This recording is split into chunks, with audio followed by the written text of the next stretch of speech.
particularly for Mike, is this the last time I'll ever ask him about hedges? So it's presumably something he's quite pleased about. But here's how today's going to work, just for the folks in the room. I got a number of questions just to talk about the company's most recent exciting news from this morning. But this is an interactive event. I know some people already submitted questions in advance on email. Appreciate those. We'll get to them. For everybody else, there's a chat button at the bottom. Please feel free to ask questions during today's event. I'll get to as many as we can. We're hoping this is going to be a pretty quick event, probably 20, 25 minutes. So if I don't get to your question, also make sure the Contango team gets them afterwards so you can walk through them. The only other thing I'll say is this is being recorded and will be available for replay probably about 3 p.m. Eastern.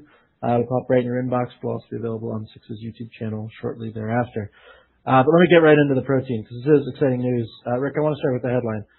You converted the last 15,000 ounces of hedged gold into debt, which means, for the first time, thrilled to say it live and on air, the hedge book is completely gone. So walk us through what this announcement actually means for Contango shareholders. Well, I guess it's doing what we say we're going to do. First and foremost, we obviously didn't put the hedges in place because we were betting on the gold price. We are betting against the gold price. They were put in place because the banks made us put them in place back in 2023 when we were trying to put this mine into production. So as fate would have it, gold went up and more than doubled in price, and so now we have exposure to that upside in the gold price. And this should really be Mike's day because we've been working at this for a while, and so that investors invest in a gold producing company, and particularly a junior gold producing company, because they want that exposure, that leverage to the upside in the gold price. If you're betting against gold, then don't invest in gold. I mean, that's pretty simple investment advice. So, where we are now, we believe in the upside in the gold price. We think this is a good base from which to put the hedges to rest and replace it with debt, not with equity. We didn't like our share price, or we weren't going to issue any equity at this price, but replacing it with debt just made a lot of sense. And so I'll let Mike explain the details, but obviously we're a self-funded junior explorer producer. Our advanced stage projects are funded by our cash flow from Manh Choh, and what this does is just give us more exposure to the upside in the gold price. Our plan is to go from 60,000 ounces of production up to 200,000 ounces of gold production and 5 million ounces of silver production here in the next 4 or 5 years. Awesome. Mike, I'm going to let you get in here because, as Rick said, this is some degree your show, and I want you to get into the math. So these contracts were struck at $19.35 an ounce. Gold trading, obviously, north of 4,000 for a while. And settling them out cost, as I understand it, $33 million. So how should people think about the math here? What's the cost of buying out those hedges versus what the 15,000 ounces are worth to the company selling at potential spot, over the next year and a half? Yeah, no. So these remaining hedges were the March and June 2027 hedges that we restructured over a year ago when we pushed the debt facility out, and so that price actually came down from the 2025 to 1935. But so those were the final 2 remaining hedge deliveries that we had for 15,000 ounces, and when we locked in this hedge settlement, gold was trading at about $4,035, and so to settle them, we had to settle them using a forward curve, which was roughly $100 more. So the way I look at it is it cost us $1.5 million in paying for the forward curve on those ounces.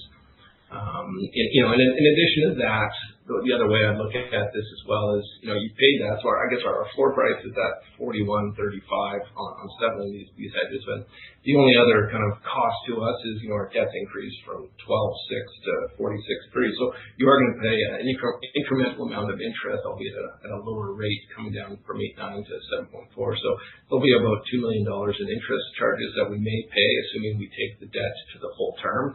Obviously, if we pay back early, that interest charge will come down. But the total cost is, the 1.5 on the forward curve you're paying versus spot price, and then the interest on the increment of that increase. Great. So appreciate that. Helpful to run through the numbers, obviously, for something like this. Rick, I want to talk about timing because I know gold dipped. I was at a conference below 4,000 in late June. I saw a lot of frowns that I hadn't seen in quite some time. Dipped for the first time under 4,000 since November. And it seems like the Contango team moved on this almost immediately. Your quote in the PR called this pullback an opportunistic window. So my question is, how much did that price move factor into pulling the trigger right now rather than taking a beat, waiting, see where it goes? Yeah, no, look, we think the $4,000 gold price is a good support level for gold, and there's a variety of, if you talk to chartists and they can show you chart-wise why that makes sense. I mean, what I look at is central bank buying, and central banks. So I mean, look, you had gold ran up to 5,500 very rapidly, and obviously, I think everybody kind of felt it was great. We all had smiles when we were talking to each other. We all thought we were heroes and very smart for being in the gold business, but it corrected 30%, which is a pretty significant correction. But as I said, the central bank buying is what's been driving the gold price. They're the biggest buyers of gold. And they stopped buying. When gold was 5,500, they just kind of, let off the gas pedal a little bit. And it came back down to 4,000, and now they're buying again. BMO just had a report out this morning reporting on central bank buying. They bought 41 tons of gold in May. And that's Poland was one of the larger buyers, the Czech Republic, Singapore, Kazakhstan, Uzbekistan. Russians are selling, and we all know why they have to sell. So it's meaningful that when the central banks who've been the major buyers of gold come back in and support that $4,000 gold level. So we think it was the right time. Obviously, you've got to work these things out with the bankers. They've got to get approval. So we've seen this $4,000 dip down to the $4,000 level several times, and we got. Mike got everything, all the paperwork organized and all the authorizations completed with the banks, which they have a lot of that kind of work to do. So once we came back down to that $4,000 level, we pulled the trigger, and here we are. There you go. No, it's an opportunistic window, like you said. And Mike, as I understand it, the amendment also brought the interest rate down from 8.9% to 7.4% with no restructuring fees. So congratulations there. However you sorted that out. That's not a deal, as I understand it, a lender gives a borrower that they're worried about. So what was the conversation with the lenders like, and what does it say about how they're viewing Contango Silver and Gold right now? Yeah, no, we've been having these discussions for a while. Rick and I weren't very comfortable when gold was 5,000, so we didn't want to make that conversion then. It just didn't seem like the right time. But the lenders were very supportive. I think they viewed the hedges as more risky than debt, just given the potential for gold to go back up to $5,000, $6,000. So they were more excited to see that come off the books, which ironically they put in place to protect themselves. So they were supportive. There was some back and forth on getting the right interest rate and not paying a restructuring fee, so that didn't kind of happen easily. But at the end of the day, we all kind of worked together to get to a spot that we were comfortable with, and as were they. And once we kind of got those terms locked down, it moved very quickly, and they're pleased with this, as are we. Oh, great. One thing I wanted to ask, it's not the biggest story, obviously, but it's a little part of the setup. As I understand it, you also spent $715,000 on put contracts at 3,100 strike, covering those same 15,000 ounces. So you got a floor under the position without putting a ceiling back on. Just curious if you could explain how that protection works, why 3,100 was the right level, how did this part of the arrangement come together? Yeah, no, the puts were a requirement of the lenders. They wanted to see downside protection at 3,000 or 3,100. So they were the ones pushing for that. We put these in place using kind of a European style put where they actually funded it. So we'll just pay them back. That got added to the debt, and we'll just pay them back in March and June of next year on the same timing as the principal repayments. But more or less, it was driven by them. But it's not that much money to kind of protect us on the downside if gold does correct more so. And those puts do still carry value. So I don't look at that as a cost. Like, you can always sell those in the future here. But that just made the lenders happy. Yeah, great, fair enough. Sometimes you gotta pay the piper, I guess. Rick, one question for you, just on the repayment schedule, because there's a thing that struck me as interesting. It's as I understand, $1 million a quarter through the end of this year, but the big payments, the $15.5 million, the $28.8 million, land in 2027, and they line up seemingly almost exactly with when Manh Choh production is guided to nearly double. Obviously, 27 is the big year for Manh Choh production. Was that payment schedule designed around the South Pit ramp? What was the thinking there? Am I just being conspiratorial and nuts? No, it was more along where the original delivery of the hedges was supposed to take place. So, it kind of aligns with what our payment schedule via the hedges would have been. And so, which again does sort of reflect back on the original mine plan, which, 27 was always the nice big year of production and low cost, because this year we're doing all the pre-stripping and as we transition from North Pit to South Pit. So, it does line up with, the expected large amount of cash flow from that extra production from the South Pit. So, they both seem to sort of align with one another. And again, that all goes back to the original mine plan from the feasibility study. Yeah, great. And speaking of, getting into more details on the South Pit, you mentioned Manh Choh is in a transitional phase right now, obviously, as mining moves over from the North Pit, with that higher grade campaign closing out 2026. What does the transition actually look like on the ground? And when will investors start seeing it in the production numbers? Yeah, you should start seeing the transition took place over the whole year.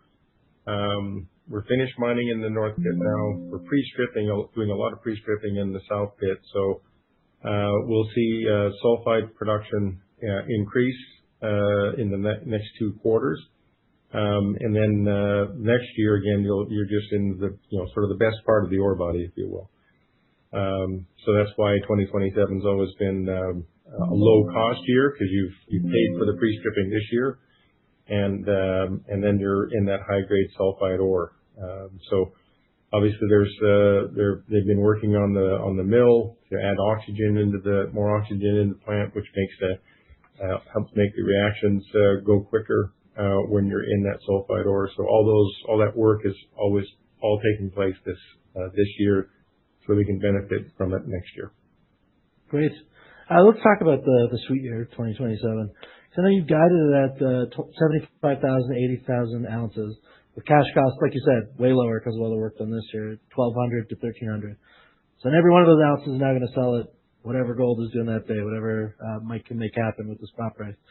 So at current prices, that's a margin, approaching $3,000 an ounce. How does that change what Contango can do with the cash? Like, how does that change your situation next year?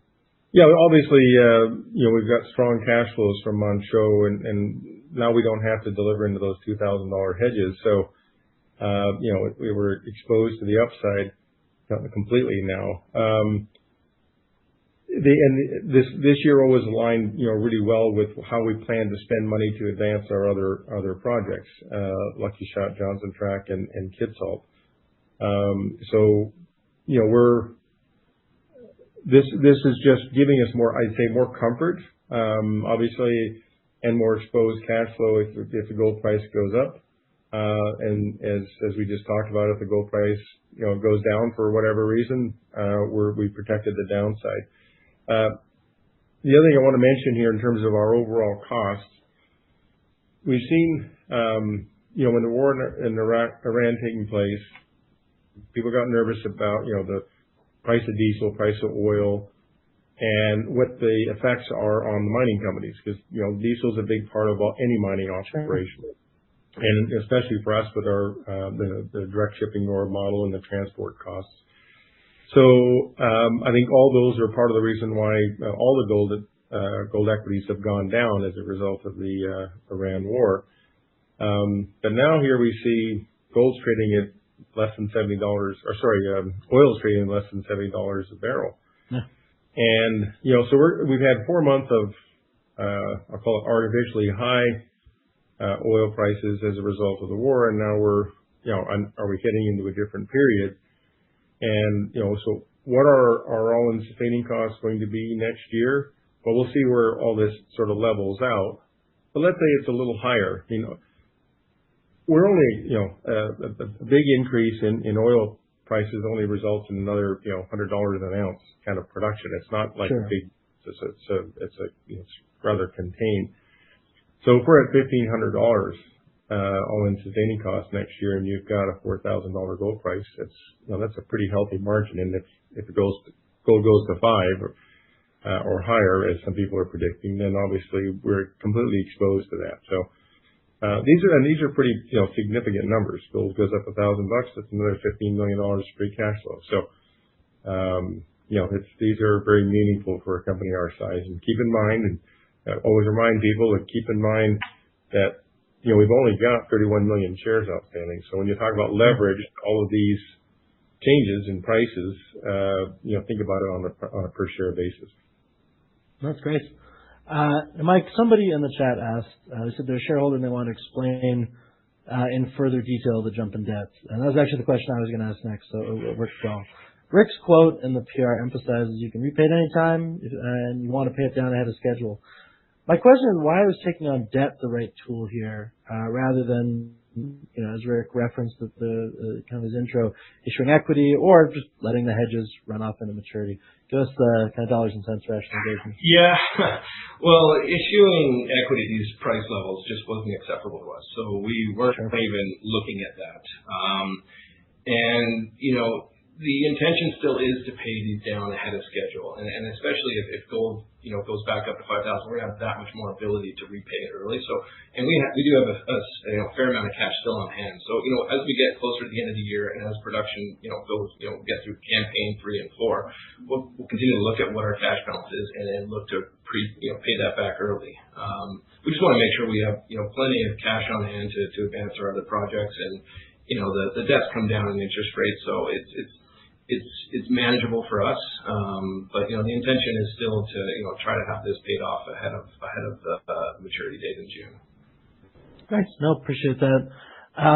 Last one from me, Rick. I'd love if you could zoom out. I know of the 150 or so people in the room, half of them have said they're not Contango shareholders. So I'd love you to paint a picture for that crowd. You got Kitsault Valley drilling past the halfway mark on a 40,000 meter program. Johnson Tract moving through Fast 41 and their year of permitting. And Lucky Shots, drills turning again, exciting exploration news seemingly all the time. Now you got the gold engine funding all of it is unhedged. So how would you frame the Contango story today for folks who are in the room deciding whether this is the moment to get involved? Well, I think a good way to frame that is, and then just the analysts, obviously when we made our news release this morning, all the analysts took that information and put it into their models. And what we see is, and they all said, hey, the hedges were holding this company back. And so now that's no longer an issue that's holding the company back. And, we're trading at about 0.25 of our net asset value price to NAV. And whereas our peer group average is double that, 0.55. So, we're a hell of a bargain at these equity prices. And now you don't have that excuse of, oh, well, they're hedged. And so, they're not making as much money as they could. Now we'll make as much money as the gold price will allow us to make. So I think that's a very strong reason to, as an investor, to take a look at another new look at Contango. The fact that we're unhedged. We've got this growth profile from going from 60,000 ounces of production to 200,000 ounces of gold and 5 million ounces of silver. That silver mostly coming from Kitsault.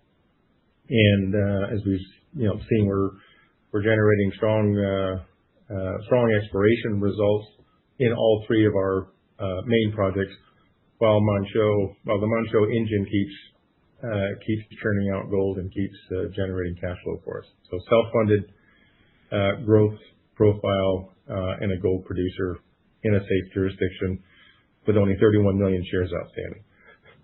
Good pitch. I love it. That's it from me. A couple questions Really quick, two that came in online, and then I'll get to a couple from the chat if I can, but keep in mind this is a short event today. Rick, quick one for you. When is mining meant to start at Kitsault? What's the general timeline for that project? Yeah, I mean, there's a lot of work to do before we're, putting any sort of guidance out on mining. We have a 5-year plan. I'll kind of stick with that. I guess we're in the first year of that, so we're halfway through, the first year of that. So, but just to remind people, we'll put out a new MRE, mineral resource estimate here on Kitsault, before the end of the month. We've got 40,000 meters of drilling ongoing. We're already through half of that. They're drilling over 500 meters a day out there, which is amazing. That's wild. Hats off to the team out there, the drillers and the geologic team out there. That's an amazing feat to process that much core every day. And so at the end of that, at the end of this year's program, we add the 40,000 plus meters into the MRE that we have. We'll use that then to start outlining a path forward on here's our vision of what production will look like. And we'll do that next year, probably about this time with an SK 1300 initial assessment, very similar to what we did at Johnson Tract. Sort of outlines, here's the plan. We're going to stick with this DSO approach. We're looking at several options in terms of where to process the ore, the Kitsault ore, and coincidentally the Johnson Tract ore. So I'd say look for guidance on when we envision production at Kitsault, roughly this time next year. Awesome, appreciate it. One for you, Mike. How does today's news affect free cash flow over the next 12 to 18 months? Well, free cash flow doesn't really change if all things stay equal. We're delivering the hedges at $4,100 an ounce, or we're paying down the debt. So, I'd look at it more so if you believe in gold's prices can go up to say 5,000, you're going to increase your free cash flow by $15 million. If you think it's going down, then to say 3,100, then you would argue it's going to go down by that much. But if gold stays the same, I kind of look at it as neutral. And so, you asked me how happy am I to be done with these hedges today. I'll be happier when all that debt's repaid early next year, because that's truly when we're fully out of having all that debt and hedge in place. And see, that's the answer of a good CFO. He's never happy. That's good. No, he's at best okay. That's fine. That's all right. He's doing a good day. Yeah, there you go. T from the chat, I think we've already gone over that question on production predicted in 27 from Manh Choh, so I'll skip that. Barry from the chat asked a question that I'm sure will shock the room with trauma. Do you think you'll be forced into hedges at Lucky Shots? Might as well ask you guys now. I can start. We're a junior company, single asset producer. You're looked at very differently from lenders when you're doing that. As you grow and have multiple mines in production, you get very different treatment. In addition to that, to move forward with Lucky Shot, we're already fully funded to do that. So I don't envision us going back to lenders for Lucky Shot, and then depending on where we're at in 2030, that we should have sufficient cash to advance those projects into production with minimal debt, if any. Yeah, I'll just lean in the quantum here. What we're envisioning for Lucky Shot is on the order of $50-60 million to get it into production, part of which we're spending this year completing all the underground access and the feasibility level mine plan. So, it's a different quantum. Yep, there you go. Brad from the chat, I'm going to shoot your question through rather than make Mike beat the math on the call, but I will send my question through so we can handle that afterwards. There's one question from Russell that, Rick, I happen to know that you're not going to be able to answer, but I'll ask it anyway. Somebody wants to know whether you're going to be using a mill or purchasing a mill. What are you going to do with a mill for Kitsault? Yeah, so we're looking at a couple of different options. There are 3 different opportunities ahead of us. And all I can really say is stay tuned. We're under CA, so we've got to be a little careful about what we talk about openly. But it is probably the biggest priority of the company right now is securing a mill, a processing facility for both Kitsault and Johnson Tract. Perfect. Then final question. I assume they mean non-Kitsault, but somebody is curious if there's any news on the former Dolly Varden properties, their additional properties. Yeah, they're all kind of in that southern Golden Triangle area. And we are doing exploration work on the other properties. Porter Idaho is one, and Mountain Boy is another one, I think. So yeah, there's early stage exploration activity going on those other properties in the Golden Triangle neighborhood. Great, appreciate it. So I'll be honest, I'm excited. This is the last time that we'll talk about hedges on a webinar. Mike, I'm sure you're excited. It's the last time I'll ask you a hedge question. I appreciate you guys running through all the questions today. I know there were some that we didn't get to. I think I've referred to them in the chat. I will be sending those through to the team, so they'll be able to get back to you either via phone or via email. But thanks, everyone. I know it was quite a large crowd. Thanks for coming on short notice. I appreciate everybody's time. And Mike and Rick, as always, thanks for giving us the lowdown live. And rooting for whoever team people support tonight. Rick, I hope your team wins. But for those in the chat, I hope your team wins too, unless they're in competition. Have a great afternoon, everybody. Talk to you soon. Thanks, everybody.